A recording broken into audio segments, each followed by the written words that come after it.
Right. నమస్తే, welcome to yo-yo TV. ప్రస్తుతం మనతో మాట్లాడడానికి ఎమ్మెల్సీ అదేవిధంగా కొత్తగా అపాయింట్ అయ్యారు టీపీసీసీ వైస్ ప్రెసిడెంట్గా బల్మూరు వెంకటన్న గారు ఉన్నారు. మాట్లాడదాం మరి ప్రస్తుత రాజకీయాలు అదేవిధంగా అనేక అంశాలపై మాట్లాడించే ప్రయత్నం చేద్దాం. మనతో పాటు అన్నగారు ఉన్నారు. అన్న, ముందుగా కంగ్రాచులేషన్స్ మీకు. ఓకే. సో కాళేశ్వరం కమిషన్ రాష్ట్రంలో చర్చనీయాంశంగా మారుతూ ఉంది. కాళేశ్వరం సంబంధించిన నిన్న మాజీ ముఖ్యమంత్రి కేసీఆర్ గారు కూడా హాజరవ్వడం జరిగింది. సో ఈ నేపథ్యంలోనే మాజీ మంత్రి కేటీఆర్ కూడా కొన్ని వ్యాఖ్యలు చేస్తున్న పరిస్థితి రేవంత్ రెడ్డి గారిని ఉద్దేశించుకొని. ఎట్లా చూస్తారు ఆ వ్యాఖ్యల్ని? అంటే ఈరోజు ఒక సాడిస్ట్కి వెళ్ళి సైకో అయిండు. అంటే ఆయన జరుగుతున్న పరిణామాలు, వాళ్ళ కుటుంబంలో జరుగుతున్న పరిణామాలు, జరుగుతున్న ఇబ్బందులని తట్టుకోలేక కేటీఆర్ ఒక అసహనానికి లోనే ఏది పడుతుంది మాట్లాడుతున్నట్టు చాలా స్పష్టంగా ఆయన వైఖరిలో కనబడుతుంది.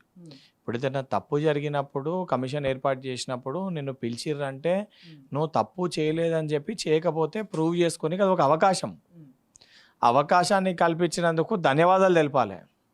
అంటే నీ ఒక మాట చెప్పుకొని నీకు ఒక అవకాశం కల్పించారు. ఎందుకంటే కాళేశ్వరం కట్టిన 2 పిల్లర్లు కొంగినాయి అనేది వాస్తవం మనందరికీ కళ్ళకు కట్టినట్టు కనబడ్డది. దాని నిర్ణయాలన్నీ కూడా కేసీఆర్ తీసుకుండని చెప్పి గొప్పగా పెద్దగా అధికారం ఉన్నప్పుడు తానే చెప్పుకునే దానిపైన ఈరోజు ఎంక్వైరీ అవుతుంది. ఎంక్వైరీ అవుతున్న క్రమంలో ఇష్టం ఉన్నట్టు బయటకు వచ్చి గతంలోనూ మంత్రిగా ఉన్నప్పుడు అసెంబ్లీ సాక్షిగా ఆ రోజు కేసీఆర్ను ఒక మాట మాట్లాడితేనే అసెంబ్లీ సాక్షిగా ఎట్లా తిడతారు, అట్లా తిడతారా, ఇట్లా తిడతారా, ముఖ్యమంత్రి గారికి ఇంత దిగజారుతారా, అంత దిగజారుతారా అని చెప్పి ఒక సత్యహరిశ్చంద్రుడు లెక్క, నీతివంతుడు లెక్క, బుద్ధివంతుడు లెక్క, ఏదో నీకంటే పెద్ద మంచి వాడే లేడన్నట్టు ఒక సత్యహరిశ్చంద్రుడు లెక్క మాట్లాడినావు. మరి ఈరోజు ఆయన చేసింది ఏంది? ఈరోజు ఆయన మాట్లాడుతున్న పద్ధతి ఏంది? సిగ్గు ఉండాలి కేటీఆర్కి. ఇప్పుడు కేటీఆర్ని తిట్టాలంటే నేను కూడా తిట్టవచ్చు. ఫాల్తుగాడు, తెలివి లేదు, తాగుపోతాడు, సరే ఎన్నన్నా అనొచ్చు. కానీ నేను అన్నా. ఎందుకనంటే నేను ఒక ఎమ్మెల్సీగా ఉన్నా, పెద్దల సభలో ఉన్న శాసన మండలి సభ్యున్ని, నా పార్టీ, నా అమ్మ, మా తల్లి, ఒక సంస్కృతి, ఒక సాంప్రదాయము, తెలంగాణ సాంప్రదాయము, సంస్కృతులన్నీ అడ్డొస్తాయి. అవన్నీ మర్చిపోయి నువ్వు ఫ్రస్ట్రేషన్కి లోనే ఏది పడుతుంది మాట్లాడుతుంది పద్ధతి కాదు. కేటీఆర్ కూడా దానివలన రేపు పొద్దున ఏమన్నా పరిస్థితులు ఏర్పడి ఆయన ఏడన్నా తిరిగితే సరే అందరు నా లెక్క శాంతిగా ఉండరు కదా. రేవంత్ రెడ్డి గారికి వీరాభిమానులు ఉన్నారు తెలంగాణలో ఉన్న యువకులు. ఎక్కడన్నా ఎవరో గుడ్లతోటి కొడతారు, రేపు పొద్దున ఇంకోటి ఏదో చేస్తారు, మళ్ళీ మేమే చేయించినామని అంటాడు. అటువంటి పరిస్థితి రావద్దని చెప్పి దాన్ని సైబర్ క్రైమ్లో పెట్టి శాంతి భద్రతలకు భంగం కలిగే ఒక అవకాశం ఉంటుంది. ఇలా మాట్లాడండి కాబట్టి రేపు పొద్దున ఆయన పైన కూడా దాడి జరిగే ఒక అవకాశం ఉంటుంది. కాబట్టి తక్షణమే దీనిపైన ఆయన పైన చర్యలు తీసుకోవాలి. ఆయనను చూసి వాళ్ళ పార్టీలో ఇంకొక తాడి షెట్టులోకి ఎరిగి నాడు ఎమ్మెల్యే కూడా ఏదో పోస్ట్ పెట్టిండు. వాడు కూడా ఒక క్యాస్ట్ని, అంటే ఒక వ్యక్తులను ఉద్దేశించి ఒక పదాన్ని వాడిండు. రేపు పొద్దున వాళ్ళని మనం ఈరోజు మా ప్రభుత్వం వాళ్ళని గౌరవించి వాళ్ళకి అవకాశాలని కల్పిస్తుంది.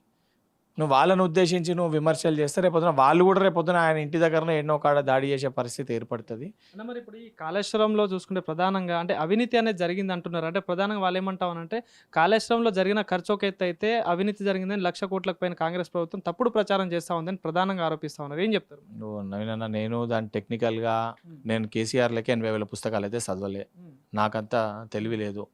కానీ ఏదో ప్రాజెక్ట్ అయితే కట్టిరు, దానికి వేలాది రూపాయలు ఖర్చు పెట్టిరు. ఆ ప్రాజెక్ట్లో కంప్లీట్గా ఉపయోగంలోకి రాకముందే పిల్లర్లు గుంగినాయి అనేది చాలా క్లియర్ కట్గా అందరికీ కూడా ఎవిడెంట్గా కనబడ్డ దానిపైన అవకతవకలు జరిగి అక్రమాలు జరుగుతూనే కుంగుతుంది, లేకపోతే ఎట్లా కుంగుతుంది అనేది అందరూ కూడా అన్నారు.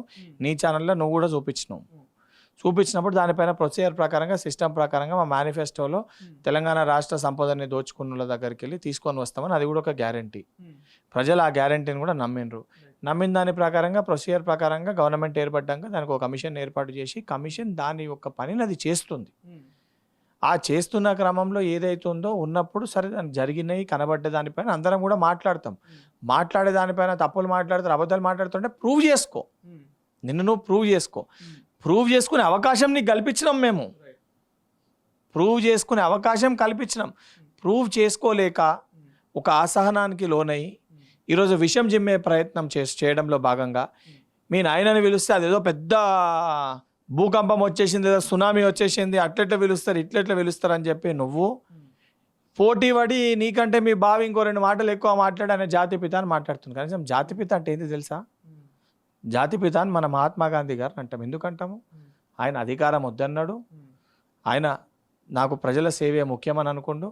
ప్రజల కోసం సేవ చేస్తూ తను చనిపోయిండు. కేసీఆర్ ఏం చేసిండు?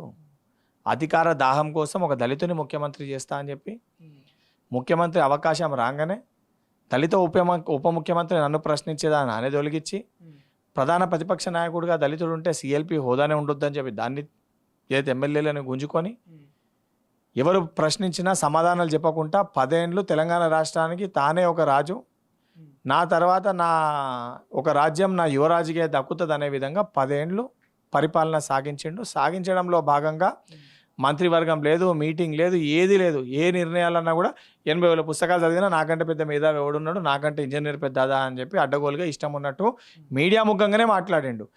కానీ అంటే కేసీఆర్కు నోటీసులు ఇస్తే తెలంగాణ ప్రజలకే ఇచ్చినట్టు అని మాట్లాడుతూ ఉన్నారు కదా, మరి ఏంటది? నా ఫస్ట్ థింగ్ ఒకటి చెప్తా, తెలంగాణ ఉద్యమము టీఆర్ఎస్ పార్టీ పెట్టకముందు కూడా తెలంగాణ ఉద్యమం ఉండే.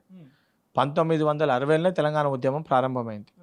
తెలంగాణ ఉద్యమంలో ఆ రోజు టి పురుషోత్తమరావు గారు అని చెప్పి తెలంగాణ ప్రజా సమితి పార్టీ పైన 2 సార్లు గెలిచిన వ్యక్తి వరంగల్కి వెళ్ళి, వారు ఆ రోజు చెన్నారెడ్డి గారు వీళ్ళందరూ చేసినప్పుడు కూడా పురుషోత్తమరావు గారు తర్వాత పార్టీలో జాయిన్ కాకుండా టీపీఎస్ సింబల్ పైన గెలిచిన ఏకైక ఎమ్మెల్యే ఆయనే. ఆ రోజే ఉద్యమం ప్రారంభమైంది. తర్వాత నువ్వు 2001లో నీ రాజకీయ లబ్ధి కోసం పెట్టి అది చేసి రిజైన్ చేసి దాన్ని నువ్వు పొలిటికల్ బెనిఫిట్ కోసం నువ్వు చేసినా కూడా ఇక్కడ వాస్తవ ప్రజల ఇబ్బందులను పరిగణలోకి తీసుకొని తెలంగాణ రాష్ట్రం ఇయ్యాల్సిందే అని చెప్పి సోనియమ్మ నిర్ణయం తీసుకొని తెలంగాణ రాష్ట్రాన్ని ఏర్పాటు చేసిండ్రు. అది నువ్వు కూడా అసెంబ్లీ సాక్షిగా అంగీకరించినావు. కుటుంబ సమేతంగా సరే నువ్వు పోయినావు, తర్వాత ఏం మోసం చేసినావు, నువ్వు ప్రవర్తన నువ్వేం చేసినావు, తర్వాత 10 ఏళ్ళ ముఖ్యమంత్రి ఎంత దాచుకున్నది పంపకాలు సరిగా చేయకపోతే నీ కొడుకు కూతురు మధ్యలో పంపకాల పంచాయతీ వచ్చింది, నీ కూతురు ఇయ్యాలి, నీ కొడుకుని దయ్యం అనే పరిస్థితి ఏర్పడ్డది. ఇది నేను కాదు, మీడియా ముఖంగా వాస్తవాలు బయట కనబడుతున్నాయి, వినబడుతున్నాయి, మాటలు చెప్తుండ్రు.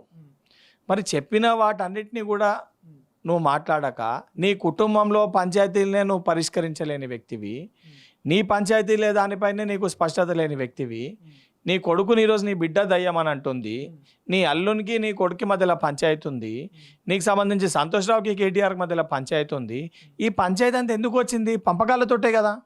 ఈ పంపకాలు పంచుకునే అంతగానో మీకు ఏడికేళ్ళు వచ్చినాయి, ఏడికేళ్ళు సంపాదించినావు, నీ ఆస్తులు ఉన్నాయి ఎంత వచ్చినాయి, ఇంతగానం ఏడికేళ్ళు వచ్చినాయి అంటే కొడుకు అన్నా చెల్లెళ్ళు తన్నుకునే అంతగానం ఆస్తి సంపాదించినావు అంటే ఈ ఆస్తి ఏడికేళ్ళు కూడా పెట్టినావు అని దానిపైన తెలంగాణ ప్రజలకి సమాధానం చెప్పే బాధ్యత వారిపైన ఉంటుంది. ఆ బాధ్యతని మర్చిపోయి ఇష్టం ఉన్నట్టు ఈరోజు కేసీఆర్ గారిని పిలిచిర్రు అని అంటే, తప్పు చేసినప్పుడు చట్టం ముందు కేసీఆర్ కానీ బల్మూర్ వెంకట్ కానీ నవీన్ కానీ అందరూ సమానమే. ఆయన పెద్ద తీసిమార్కాన్ని పొడింగ్ తోపు కాదు.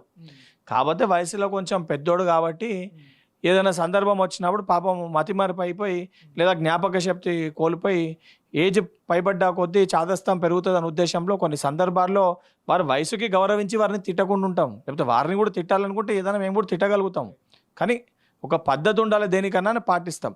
కానీ రోజు మా ఓర్పు సహనాన్ని ఏదైతే దాన్ని టెస్ట్ చేసే విధంగా కేటీఆర్ అడ్డగోలుగా ఇష్టం ఉన్నట్టు రేవంత్ రెడ్డి గారు మాట్లాడితే, మీ నాయన ముఖ్యమంత్రి ఎట్లయిండో రేవంత్ రెడ్డి అనే వ్యక్తి కూడా ఒక జెడ్పీటీసీ స్థాయికి వెళ్ళి, ఒక ఎమ్మెల్సీ స్థాయికి వెళ్ళి, ఎమ్మెల్యేగా, ఎంపీగా, పార్టీకి అధ్యక్షునిగా తెలంగాణ రాష్ట్ర వ్యాప్తంగా పాదయాత్ర చేసి ప్రజల మన్ననలను పొంది ప్రజల ఆశీర్వాదంతో ఆయన ఈరోజు ముఖ్యమంత్రి పీఠం ఎక్కిండు. నీ లెక్క మా నాయన దగ్గరికి వెళ్ళి నాకు కృషి కావాలని అనుకోలే. సో రేవంత్ రెడ్డి కాలు గోటికి కూడా కల్వకుంట్ల తారక రామారావు పనికిరాడు.